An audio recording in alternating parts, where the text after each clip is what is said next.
Pri la islama mysticulo Ibn Arabi.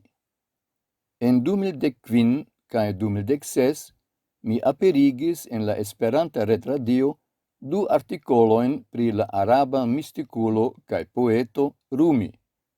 Kaj en mia tria artikolo pri la turka heroo Ertugrul, la 16 de junio de 2020, mi menciis la mysticulon Ibn Arabi, pri kiu mi sciis tre malmulte kaj poste serĉis en Wikipedio. En la Esperanta Wikipedio ekzistas jena malgranda teksto pri li. Abu Bakr Muhammad ibn Ali ibn al-Arabi, pli konata kiel Ibn Arabi, Aben Arabi kaj Ben Arabi, estis sufia mysticulo, filosofo, poeto, vojaĝanto kaj islama saĝulo el al-Andalus. Liaj gravaj kontribuoj en diversaj fakoj de la islamaj sciencoj donis al li la surnomon viviganto de la religio kaj la plej doktoro. Probable li estis la plej influa en la historio de islama mistikismo. Li estis konsiderata kiel mujadido de la sepa jarcento de la islama kalendaro. Mujadido estas klarigita en alia artikolo jene.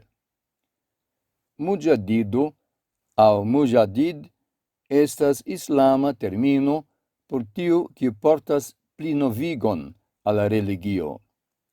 Laŭ la populara islama tradicio, ĝi referencas al la persono kiu aperas je la fino de ĉiu jarcento de la islama kalendaro por revivigi islamon, purigante ĝin el eksteraj elementoj kaj restaurante ĝin al sia dekomenca pureco.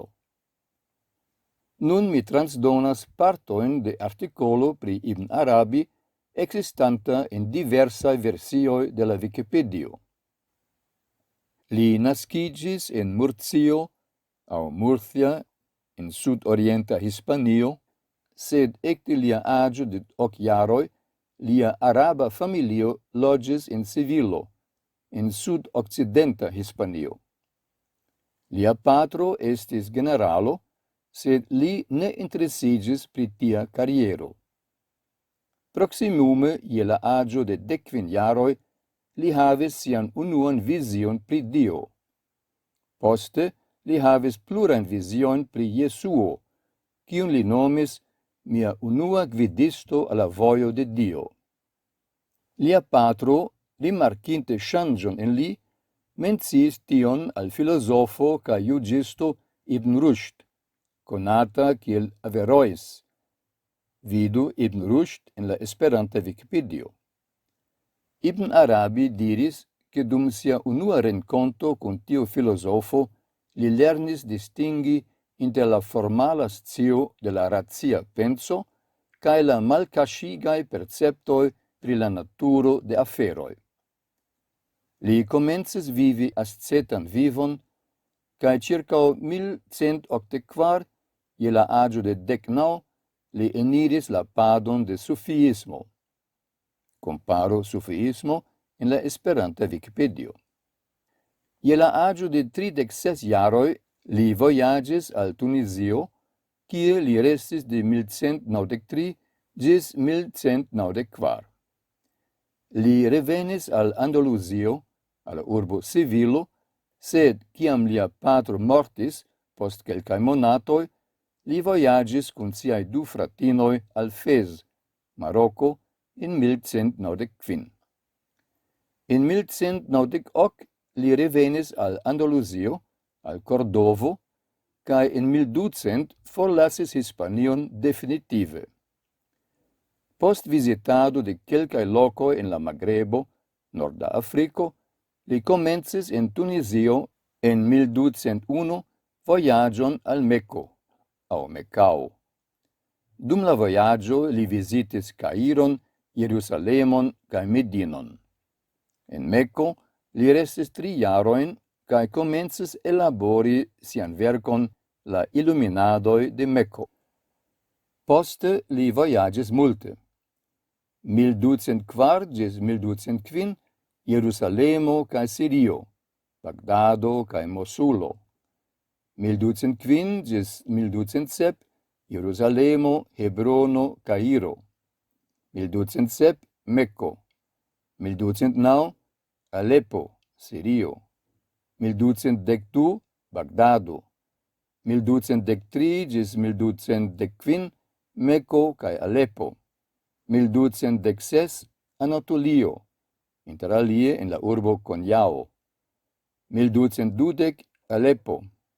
1221 Anatolio, urbo Malatia. Ekde 1223 li loĝis definitive en Damasko. Dum siaj restadoj en la menciitaj urboj li daŭre verkis kaj okazigis sesiojn de legado de siaj skribaĵoj. Li iĝis konata aŭtoritatulo pri pluraj sciencoj. Post lia morto, la instruoj de Ibn Arabi rapide disvastiĝis tra la islama mondo, ne nur en la islamaj elitoj, sed ankaŭ en la aliaj rangoj de la socio. Krome, lia verko disvastiĝis per tradukoj al la persa, turka kaj urda. Multaj popularaj poetoj, trenataj en la sufiaj ordenoj, estis inspirataj de la konceptoj de Ibn Arabi. Iuj assertas, che Ibn Arabi scribis proximume 800 verkojn. William Chittick, faculo pri Ibn Arabi, kaj baziĝante sur bibliografio de Osman Yahya pri la andaluzaj verkoj, diras, che circa 700 verkoj estas autentikaj, kaj che pli ol 400 el ili ankoraŭ ekzistas. Lia ĉefaj verkoj estas la Iluminadoj de Mekko, lia plej granda verko, origine 37 volumoj, nuntempe eldonita en 4 aŭ 8 volumoj, ĉirkaŭ 15.000 paĝoj. En ĝi Ibn Arabi diskutas ampleksan gamon de temoj, de mistika filozofio ĝis praktikoj de sufiismo kaj registroj de siaj sonĝoj kaj vizioj. Ringŝtonoj de dia saĝo. Ĝi estas foje konsiderata lia plej grava verko, kvazaŭ resumo de lia instruoj kaj mistikaj kredoj.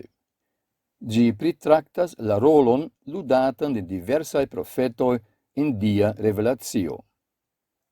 Divan, kolekto de lia poezio, ĉirkaŭ 5 volumoj.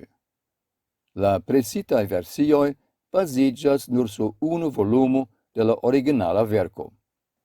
Verŝajne la titolo de tiu sola volumo estas en la franca Le chant de l'ardent désir, la canto de la arda desiro, kaj en la germana Deuter der Sehnsüchte, la interpretisto de la sopiroj. La Sancta Spirito en la consilado al la animo estas traktato pri la animo. Ĝi inkluzivas resumon de liaj spertoj kun diversaj spiritaj majstroj en la Magrebo. Contemplado de la Sancta Misteroj, probable lia unua ĉefverko, konsistanta el 14 vizioj kaj dialogoj kun Dio. La verko de Ibn Arabi estas konsiderata kiel la kulmino de islama ezoterismo. Lia influo en la historio de islama spiriteco estas grandega, ne nur evidente en lia propra skolo, sed ĝi etendas al multaj sufiaj kunfrataroj, kaj liaj verkoj estis meditataj kaj komentataj de multaj persaj ŝiaistaj mistikuloj kaj teozofoj. Malgraŭ granda kvanto da prestiĝaj sekvantoj kaj defendantoj, kaj ŝiaistaj kaj sunaistaj, la verko de Ibn Arabi estis temo de fortegaj kritikoj tra la historio, faritaj de kelkaj teologoj kaj poste de Wahhabismo, konservativega kaj dogma branĉo ene de sunaisma islamo, fondita en la 10 jarcento en nun tempa Sauda Arabio. Wahhabistoi riprocias al Ibn Arabi usi la vort provison de amo por paroli pri nia relato con Dio, cio lau ili estas sacrilegio. Ili ancao malacceptas la doctrinon pri la unuezzo de Stado, resumita jene.